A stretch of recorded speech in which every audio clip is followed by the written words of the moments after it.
le he pedido a mi buen amigo don Agapito Maestre, ¿cómo estamos? Muy bien, buenas Profesor, noches, don Javier, muchas gracias. Catedrático de filosofía, analista político y tantas las cosas. Tiene un nuevo libro que se llama Marcelino Menéndez Pelayo, el gran heterodoxo.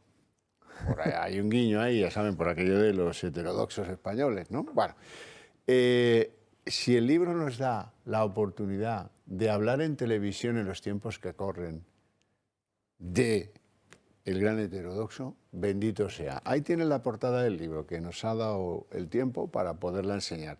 Volverla a enseñar un momentito, si podéis. Agapito, cuéntame. Pues bueno, la portada es de Prior. Prior es uno de los grandes artistas, grandes pintores expresionistas de España, Sí, es sí. uno de los maduros, ¿no? Ha hecho una portada preciosa, ¿no? Bueno, es una actualización, no tiene que ver nada con este libro, con las biografías al uso. Yo no he hecho una biografía, yo no soy historiador, tampoco soy biógrafo, es un ensayo que para muchas personas pues será una novela y para otros pues será un libro de ciencia solapado con arte, ¿no? He querido bueno, mostrar la cara, bueno, la única cara que tiene don Marcelino, la cara de un artista, de un tipo que escribía la mejor prosa del siglo XIX y parte del siglo XX, a decir de alguno, pero de lejos. Pero poliédrico sí que era, ¿eh? Ah, poliédrico también era. Era el gran historiador. Gracias a don Marcelino Menéndez Pelayo, decía Juan Valera, que era otro escritor extraordinario y filósofo, los españoles nos conocemos. Entonces, en este libro yo lo que he querido mostrar es, primeramente, es eso, la alegría de la prosa de don Marcelino. En vez de entrar directamente a la montaña pues, o al mar, pues hemos entrado por las orillas. En vez de entrar por las grandes obras de don Marcelino, he preferido dialogar con un buen amigo mío, un humanista, que, bueno, que toma vacaciones. Digo que es humanista porque nos deja siempre con la boca abierta, porque es dentista. Y entonces trabaja... Bueno, entonces es una broma, es una ironía. Nos deja con la boca abierta. Y entonces, que yo le voy es un diálogo pues un poco renacentista, pues como era él. Es un libro bastante pagano, como era don Marcelino. De cintura para abajo era pagano y en arte decir, soy pagano siempre. Es mostrar que don Marcelino ha creado un modo de hacer historia que es artística o no es historia.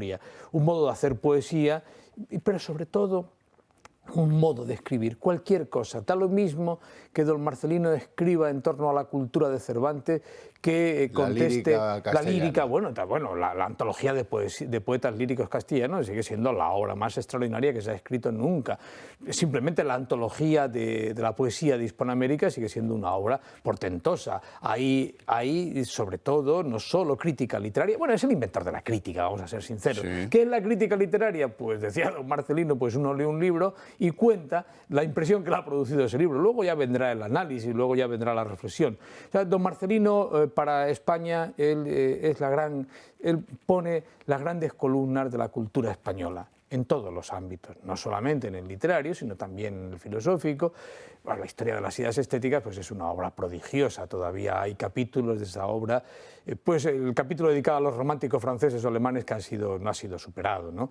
Y luego él es fundamentalmente, lo que trato aquí de mostrar es el creador que es don Marcelino, en todos los ámbitos donde se ponga. Incluso, claro, naturalmente yo dialogo con muchos autores de su época, porque claro, él ha inventado una cosa genial. No podemos olvidar que don Marcelino forma parte de una generación que trae la nueva edad de oro de la literatura, de la poesía, de la filosofía. Es la generación de 1868, la generación de la Restauración, que en buena medida es castrada, es cortada, porque la generación del 98 y la generación del 27 confunde la crítica política con la crítica literaria. Es decir, no olvidemos que, en fin, don Antonio Cánovas del Castillo es un genio. Después de este político, todo lo que ha sido en política ha sido decadencia, lo que ha venido es decadencia. Hablamos, es decir, cómo se carteaba él. Cinco carreras completamente distintas. Bueno, su propia obra histórica, es decir, es uno de los grandes historiadores de España. España. Es decir, volviendo a Menéndez Pelayo,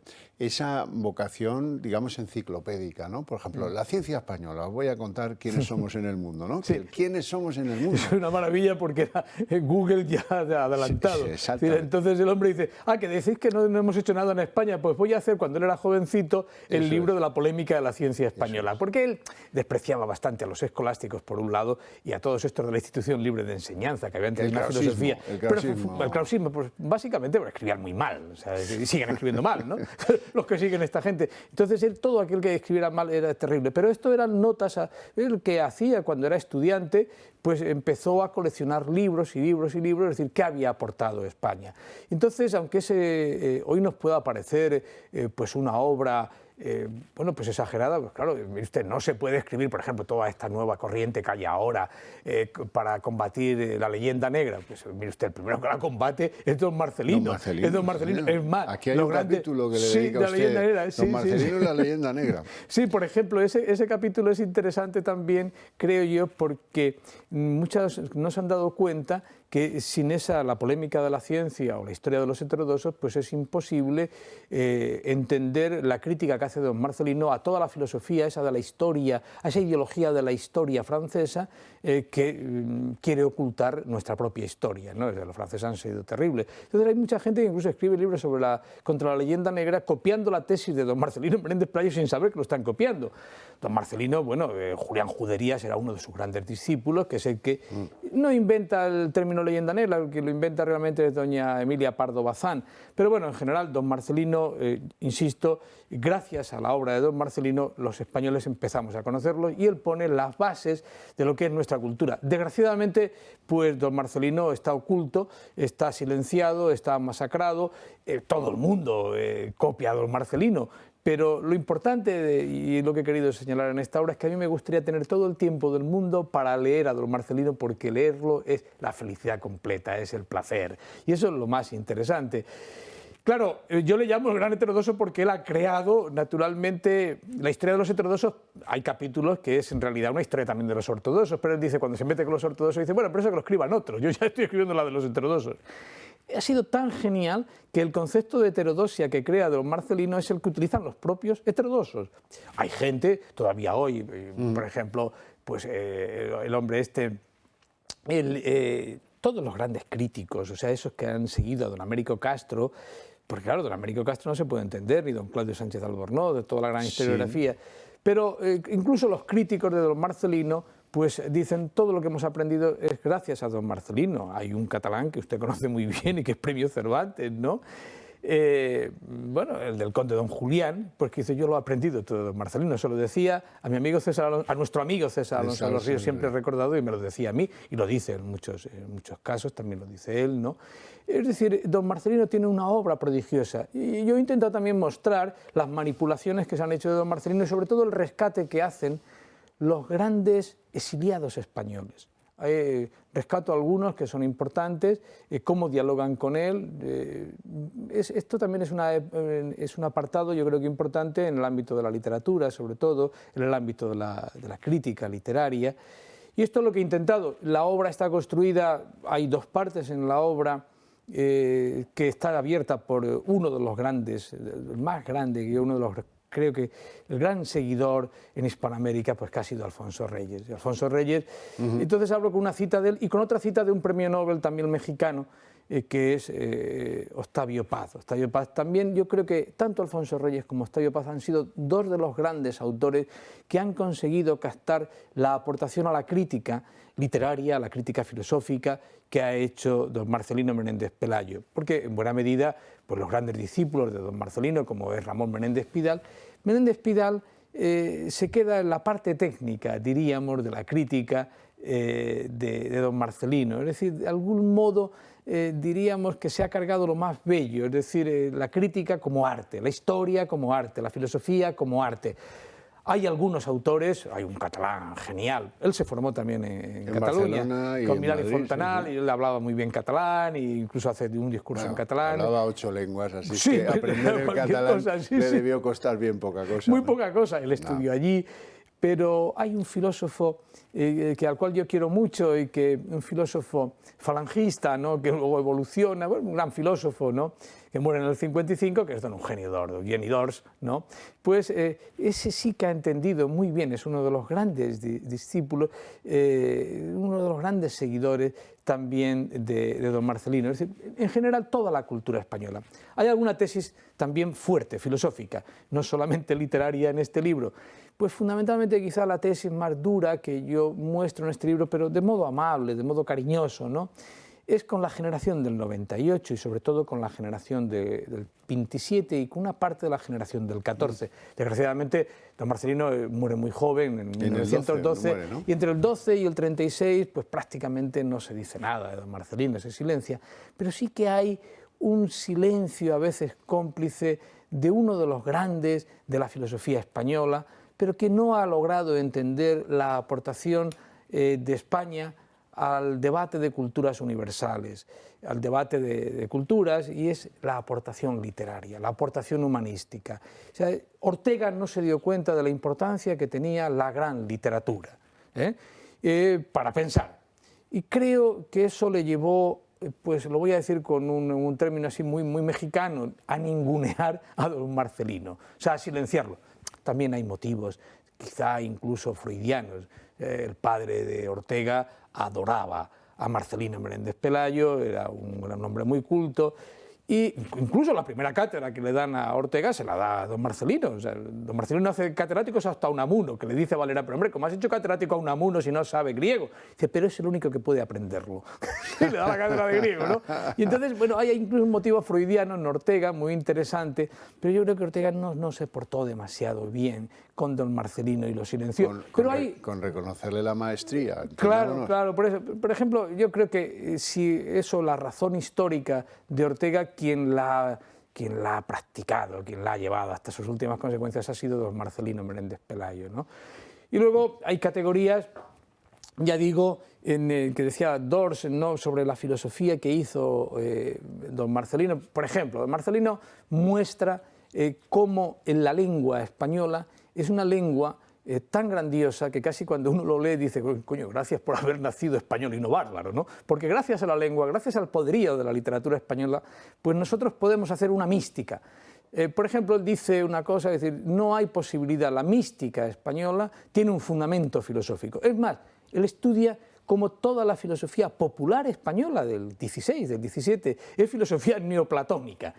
Y claro, eso es algo grandioso en términos de historia de la filosofía o de historia de la literatura, pero es más grandioso cuando estudia a esos grandes autores, ¿no? Por ejemplo, hay textos prodigiosos de los poetas en la corte de Juan II, ¿no? Entonces, pues eso es un libro prodigioso, ¿no?, para analizar qué pasó ahí en la corte esa del padre de Isabel la Católica, claro, y él muestra ahí pues que había judíos, moros, cristianos, era una corte genial, literaria, pero estaba recogido todo el neoplatonismo, evidentemente todas las tradiciones también de la filosofía islámica o la filosofía judía. Es decir, don Marcelino es prodigioso en todo esto y nos muestra, ya digo, qué es España gracias a su obra. Su obra, claro, ojo, no olvidemos que son 90 volúmenes, cuidado. Sí. Es decir, un hombre portentoso, con una cabeza... y siempre con el referente común de España. Claro, las ideas estéticas de España, la ciencia de España. Claro. Los heterodoxos españoles. Claro. Hombre, es que él se da cuenta que... con la altura intelectual podía haber abordado pues, en el medievo europeo qué pasó con la cultura, por ejemplo, ¿no? No, es España, claro, hombre, naturalmente, porque España es una pieza fundamental en la cultura europea y en la cultura universal. Y lo que muestra don Marcelino es cuál es la aportación de España, evidentemente. Es decir, claro, ahí ya no entramos en un capítulo de historia política, es decir, es imposible entender la historia política española sin la historia de la filosofía, sin la historia de la literatura, sin la historia de los heterodoxos. La historia de los heterodoxos es una gran novela. Es decir, por ejemplo, si uno dice, ¿qué ha hecho don Marcelino ante el Quijote? ¿Qué ha hecho don Marcelino ante Cervantes. Y uno compara a los grandes de la literatura española, de la filosofía española, enfrentados a Cervantes, enfrentados al Quijote. Y uno dice, elijo a Américo Castro y elijo a Ortega a ver qué han dicho, o elijo a Unamuno a ver qué han dicho de Cervantes. Y realmente no, su crítica literaria queda en nada comparada con la de don Marcelino. Claro, porque ellos se inventan un Quijote, ellos se inventan, es el caso de Ortega, ¿no? Es magnífico lo que dice, las meditaciones del Quijote, el caso de Unamuno, es prodigioso el caso de Américo Castro, pero no obedece a una lógica distinta que es la crítica literaria, ¿no? Es decir, la crítica literaria en sí es un tipo genial. Bueno, esta historia de estudiar a los autores en el contexto social, histórico, bueno, pues es evidente, eso es obvio, pero lo importante es ver la creatividad, la creación que han aportado estos tipos, y ahí es donde aparece el inventor de la crítica literaria, ¿no? Entonces, Pito Maestre, infinitas gracias por haber escrito este libro. Si este libro permite que al menos unos cuantos españoles recuperen cierta cordura y se acerquen, se arrimen a don Marcelino, pues usted habrá hecho una gran cosa. Pues muchas gracias. Yo espero, lo importante es que el libro se divierta a la gente leyéndolo, porque lo que ha pretendido es trasladar la amenidad fundamentalmente de la obra de don Marcelino Menéndez Pelayo, pues llevar algo de esa amenidad a este libro. Eso lo doy por hecho. A lo que me refería es a la difusión de alguien a quien le merecemos, le tenemos, le debemos un respeto y del que podemos sacar conclusiones maravillosas. Así es que hay que ir al libro y después, si se puede, a la fuente, si tienen tiempo, porque hace falta algo de tiempo.